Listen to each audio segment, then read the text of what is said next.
Price lord. ದೇವರ ಅತಿ ಪರಿಶುದ್ಧ ನಾಮಕ್ಕೆ ಸ್ತೋತ್ರವಾಗಲಿ. ಮತ್ತೊಂದು ದಿನವನ್ನು ಕಾಣುವಂತೆ ದೇವರು ನಮಗೆ ಕೃಪೆ ಮಾಡಿದ್ದಕ್ಕಾಗಿ ಸ್ತೋತ್ರ. ಆತನು ಮಾಡಿದೆಲ್ಲ ಉಪಕಾರಗಳಿಗಾಗಿ, ಆಶೀರ್ವಾದಗಳಿಗಾಗಿ ದೇವರಿಗೆ ಸ್ತೋತ್ರವನ್ನು, ಮಹಿಮೆಯನ್ನು ಸಲ್ಲಿಸ್ತೇನೆ. ಇಂದಿನ ವೇದ ಅಧ್ಯಯನಕ್ಕಾಗಿ ಒಂದು ವಾಕ್ಯವನ್ನು ಓದಿಕೊಳ್ಳೋಣ. ಲೂಕನು ಬರೆದ ಸುವಾರ್ತೆ 17ನೇ ಅಧ್ಯಾಯ 14ನೇ ವಾಕ್ಯ.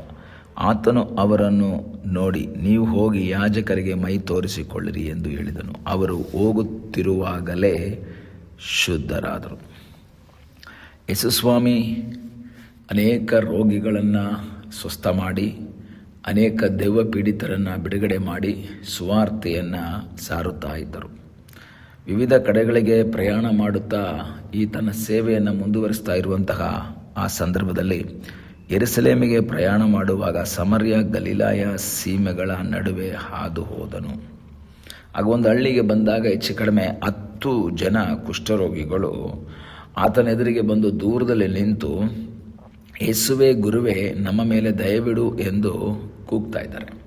ಈ 10 ಜನ ಕುಷ್ಠರೋಗಿಗಳು ಒಂದು ವೇಳೆ ಇವರು ಒಂದೇ ಕುಟುಂಬದವರಾಗಿರಲ್ಲ. ಇವರು ವಿವಿಧ ಕಡೆಗಳಿಂದ, ವಿವಿಧ ಮನೆಗಳಿಂದ ತಳ್ಳಲ್ಪಟ್ಟಂಥ, ತಿರಸ್ಕರಿಸಲ್ಪಟ್ಟಂತಹ ವ್ಯಕ್ತಿಗಳು. ಪ್ರತ್ಯೇಕವಾಗಿ ಹಳೆ ಒಡಂಬಡಿಕೆಯ ಯಾಜಕಕಾಂಡ ಪುಸ್ತಕದಲ್ಲಿ ಓದುವಾಗ ಈ ರೀತಿಯಲ್ಲಿ ಕುಷ್ಠರೋಗದ ಒಂದು ಲಕ್ಷಣ ಕಂಡು ಬಂದರೆ ಅವರನ್ನು ಊರಿಂದ ಹೊರಗೆ, ಪಾಳೆಯದ ಹೊರಗೆ ಹಾಕ್ಬಿಡ್ತಾರೆ. ಹಾಗೆ ವಿವಿಧ ಕಡೆಗಳಿಂದ ಪಾಳೆಯದ ಹೊರಗೆ ಬಂದು ವಾಸ ಮಾಡ್ತಾ ಇರುವಂತಹ ಈ 8-10 ಜನ, ಇನ್ನು ಅನೇಕರು ಇದ್ದಿರಬಹುದು. ಅದರಲ್ಲಿ ಒಂದು 10 ಜನ ಒಂದು ತೀರ್ಮಾನ ಮಾಡ್ಕೊಳ್ತಾರೆ, ನಾವೆಲ್ಲರೂ ಏನು ಮಾಡೋಣ, ಯೇಸು ಹತ್ರ ಹೋಗೋಣ. ಹಾಗಾದರೆ ಯಾರೋ ಇವರಿಗೆ ಹೇಳಿದ್ದಾರೆ, ಯೇಸು ಹತ್ರ ಹೋದರೆ ನಮಗೆ ಬಿಡುಗಡೆ ಆಗುತ್ತೆ ಅಂತ. ಅವರಿಗೆ ಆ ಮಾತೇನಾಗಿದೆ, ನಂಬಿಕೆಯಾಗಿದೆ. ಯೇಸು ಹತ್ರ ಹೋದರೆ ಬಿಡುಗಡೆ ಆಗುತ್ತೆ ಎಂಬ ನಿರೀಕ್ಷೆಯಿಂದ ಅವರೆಲ್ಲರೂ ಬರ್ತಾರೆ. ಆದರೆ ಸಮಸ್ಯೆ ಏನು ಅಂತ ಹೇಳಿದ್ರೆ, ಯೇಸುವನ್ನು ನೋಡುವುದಕ್ಕಾಗಿ ಊರಿಗೆ ಬರಂಗಿಲ್ಲ. ಕಾರಣ, ಅವರು ಕುಷ್ಠರೋಗಿಗಳಾಗಿರೋದ್ರಿಂದ, ಅಶುದ್ಧರಾಗಿರೋದ್ರಿಂದ ಕಲ್ಲೆಸೆದು ಕೊಲ್ಲುವಂತಹ ಒಂದು ಶಿಕ್ಷೆ ಅವರಿಗೆ ಸಿಗುತ್ತೆ. ಆದ್ದರಿಂದ ಅವರು ಏನು ಮಾಡಬೇಕು ಅಂತ ಯೋಚನೆ ಮಾಡ್ತಾ ಇರಬೇಕಾದ್ರೆ ಯೇಸು ಸ್ವಾಮಿ ಹೊರಡ್ತಾ ಇದ್ದಾರೆ. ಆದರೆ ಒಂದು ಹಳ್ಳಿಗೆ ಬಂದಾಗ 10 ಮಂದಿ ಕುಷ್ಠರೋಗಿಗಳು ಹೇಗಾದರೂ ಮಾಡಿ ತಮ್ಮ ಜೀವಿತವನ್ನು ಬದಲಾಯಿಸ್ಕೊಳ್ಬೇಕು ಅಥವಾ ಕುಷ್ಠರೋಗದಿಂದ ಸ್ವಸ್ಥತೆ ಹೊಂದಬೇಕೆಂಬ ಒಂದು ಆಸಕ್ತಿಯಿಂದ ಯೇಸುವಿನ ಎದುರಿಗೆ ಬಂದು ದೂರದಲ್ಲಿ ನಿಂತ್ಕೊಂಡಿದ್ದಾರೆ. ಹತ್ರ ಬರಂಗಿಲ್ಲ. ಹತ್ರ ಬಂದರೆ ಏನಾಗುತ್ತೆ, ಈ ಕುಷ್ಠರೋಗಿ ಹತ್ರ ಯಾರಾದರೂ ಒಬ್ಬ ಹೋದರೆ ಅವನು ಸಹ ಆ ನೇಮದ ಪ್ರಕಾರ ಅಶುದ್ಧನಾಗ್ತಾನೆ. ಅವನು ಸಹ ಪಾಳ್ಯದೊಳಗೆ 7 ದಿವಸ ಇರಬೇಕು. ಅದಕ್ಕೋಸ್ಕರ ಯೇಸುವಿನಿಂದ ಬಹಳ ದೂರದಲ್ಲಿ ನಿಂತ್ಕೊಂಡು ಅವರೊಂದು ರಿಕ್ವೆಸ್ಟ್ ಮಾಡ್ತಾ ಇದ್ದಾರೆ, ಯೇಸುವೇ ಗುರುವೇ, ನಮ್ಮ ಮೇಲೆ ದಯವಿಡು. ಪ್ರಿಯ ದೇವರ ಮಕ್ಕಳೇ, ನಿಮ್ಮ ಜೀವಿತದಲ್ಲಿ ಸಮಸ್ಯೆಗೆ ಪರಿಹಾರ ಯೇಸುವಿನಲ್ಲಿ ಇದೆ ಎಂಬ ಒಂದು ನಂಬಿಕೆ ನಮ್ಮಲ್ಲಿ ಉಂಟಾಗಬೇಕು. ಆ ನಂಬಿಕೆ ನಮ್ಮಲ್ಲಿರುವಾಗ ನಾವು ನಿರೀಕ್ಷೆಯಿಂದ ಆತನ ಬಳಿಗೆ ಬರ್ತೇವೆ. ನಮ್ಮಲ್ಲಿ ಆ ನಂಬಿಕೆ ಇಲ್ಲ ಅಂದರೆ ನಾವು ಕ್ರಿಸ್ತನ ಬಳಿಗೆ ಬರೋದಿಲ್ಲ. ಈ 10 ಜನ ಕುಷ್ಠರೋಗಿಗಳಿಗೆ ಒಂದು ವಿಷಯ ಗೊತ್ತಿತ್ತು, ನಮ್ಮ ಸಮೂಹ ನಮ್ಮನ್ನು ತಳ್ಳಿದ್ದಾರೆ, ನಮ್ಮ ಕುಟುಂಬದವರು ನಮ್ಮನ್ನು ತಳ್ಳಿದ್ದಾರೆ. ನಾವು ಯೇಸು ಹತ್ರ ಹೋದರೆ ಆತನು ನಮ್ಮನ್ನು ತಳ್ಳೋದಿಲ್ಲ.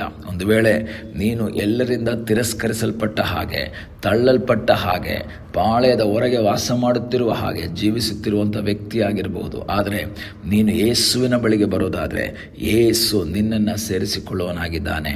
ಸಮೂಹ ಹೇಳುತ್ತೆ, ದೂರ ನಿಂತ್ಕೋ. ಕುಟುಂಬದವರು ಹೇಳ್ತಾರೆ, ನೀನು ದೂರ ಹೋಗು, ನೀನು ನನ್ನ ಹತ್ರ ಬಂದರೆ ನಾನು ಅಶುದ್ಧನಾಗ್ತೀನಿ.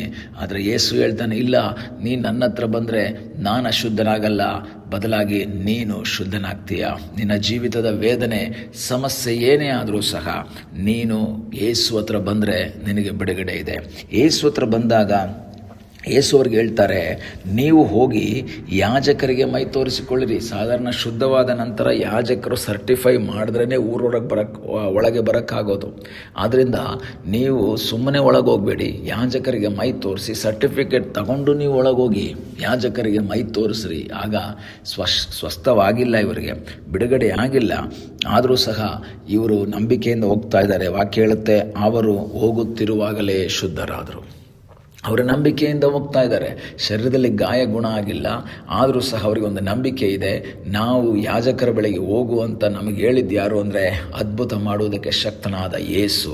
ನಂಬಿಕೆಯಿಂದ ಇವರು ಹೋಗ್ತಾ ಇರುವಾಗಲೇ ಸಹ ಅವರ ಜೀವಿತದಲ್ಲಿ ಅದ್ಭುತವಾಗಿದೆ. ನಾವು ಬಿಡುಗಡೆ ಆದ ನಂತರವಲ್ಲ ನಾವು ಹೋಗಬೇಕಾದದ್ದು, ನಾವು ಹೋಗುತ್ತಿರುವಾಗಲೇ ಅದ್ಭುತವಾಗುತ್ತೆ. ಈ ದಿವಸಗಳಲ್ಲಿ ನಮ್ಮ ಜೀವಿತದಲ್ಲಿ ಅದ್ಭುತವನ್ನು ಮಾಡುವ ಸರ್ವಶಕ್ತನಾದ ಒಬ್ಬ ದೇವರಿದ್ದಾನೆ. ಕಾನಾ ಊರಿನ ಮದುವೆಯಲ್ಲಿ ನೀರನ್ನು ತುಂಬಿದ ತಕ್ಷಣ ಅದು ದ್ರಾಕ್ಷರಸವಾಗಲಿಲ್ಲ.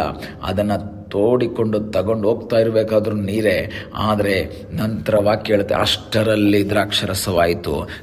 ಒಯ್ದಾಗಲೂ ನೀರೇ, ತೋಡ್ದಾಗಲೂ ನೀರೇ, ಆದರೆ ತೆಗೆದುಕೊಂಡು ಹೋಗ್ತಾ ಇರುವಾಗ ಇನ್ನೇನು ಒಯ್ಯುವುದಕ್ಕಿಂತ ಮುಂಚೆ ನೀರನ್ನು ದ್ರಾಕ್ಷರಸ ದೇವರು ಮಾಡಿದರೆ, ಇವರು ಹೋಗುತ್ತಿರುವಾಗ ಇವರನ್ನ ಶುದ್ಧ ಮಾಡಿದರೆ, ನಂಬಿಕೆಯಿಂದ ನಿನ್ನ ಹೆಜ್ಜೆಯನ್ನು ಮುಂದೆ ಇಡುವುದಾದರೆ, ಸಮಸ್ಯೆಗಳು ಈಗಲೂ ಇದೆ, ರೋಗ ಇವಾಗಲೂ ಇದೆ, ಇಕ್ಕಟ್ಟು ಇವಾಗಲೂ ಇದೆ, ಆದರೆ ನಂಬಿಕೆಯಿಂದ ನೀನು ಮುಂದೆ ಹೆಜ್ಜೆ ಇಡುವುದಾದರೆ ಹೋಗುವ ಮಾರ್ಗದಲ್ಲಿ ನಿನಗಾಗಿ ಅದ್ಭುತವನ್ನು ಮಾಡುವ ಸರ್ವಶಕ್ತನಾದ ದೇವರಿದ್ದಾನೆ. ಆದ್ದರಿಂದ ಈ ದಿವಸಗಳಲ್ಲಿ ಕರ್ತನಿಗೆ ಹೇಳೋಣ, ಸ್ವಾಮಿ ನಾನು ನಂಬಿಕೆಯಿಂದ ಮುಂದೆ ಹೆಜ್ಜೆ ಇಡ್ತೀನಿ, ನಂಬಿಕೆಯಿಂದ ದೇವರೇ ಮುಂದೆ ಸಾಗಿ ಅದ್ಭುತವನ್ನು ಕಾಣ್ತೀನಿ ಎಂಬುದಾಗಿ ನಮ್ಮನ್ನೇ ಕರ್ತನ ಸನ್ನಿಧಾನದಲ್ಲಿ ಒಪ್ಪಿಸಿಕೊಟ್ಟು ನಾವು ಪ್ರಾರ್ಥಿಸೋಣ. ನಮ್ಮನ್ನು ಬಹಳವಾಗಿ ಪ್ರೀತಿ ಮಾಡುವ ಪರಲೋಕದ ತಂದೆಯಾದ ದೇವರೇ, ಸಮಯಕ್ಕಾಗಿ ಸ್ತೋತ್ರ. ಮತ್ತೊಂದು ಆವರ್ತಿ ನಿನ್ನ ಸನ್ನಿಧಾನದಲ್ಲಿ ನಮ್ಮನ್ನೇ ಸಮರ್ಪಿಸಿಕೊಡ್ತೇವೆ ಅಪ್ಪ. ನಮ್ಮ ಜೀವಿತದಲ್ಲಿ ಅದ್ಭುತವಾದ ನಂತರ ಹೋಗೋದಲ್ಲಪ್ಪ, ನೀನು ಹೇಳಿದರೆ ನಂಬಿಕೆಯಿಂದಲೇ ಮುಂದೆ ಹೆಜ್ಜೆ ಇಡುವಂತಹ ಒಂದು ಮನಸ್ಸನ್ನು ನಮಗೆ ಕೊಡಪ್ಪ. ಹಾಗೆ ಅದ್ಭುತವನ್ನು ಕಾಣುವ ಹಾಗೆ ನೀನು ನಮಗೆ ಕೃಪೆ ಮಾಡು ಎಂಬುದಾಗಿ ನಾವು ಪ್ರಾರ್ಥಿಸ್ತೇವೆ. ಪ್ರಾರ್ಥನೆಯನ್ನು ಕೇಳಿದ್ದಕ್ಕಾಗಿ ನಿನಗೆ ಸ್ತೋತ್ರ. ಯೇಸುವಿನ ಮುದ್ದಾದ ಹೆಸರಿನಲ್ಲಿ ಬೇಡಿಕೊಳ್ಳುತ್ತೇವೆ ನಮ್ಮ ಪ್ರೀತಿಯ ತಂದೆಯೇ, ಆಮೇನ್. God bless you.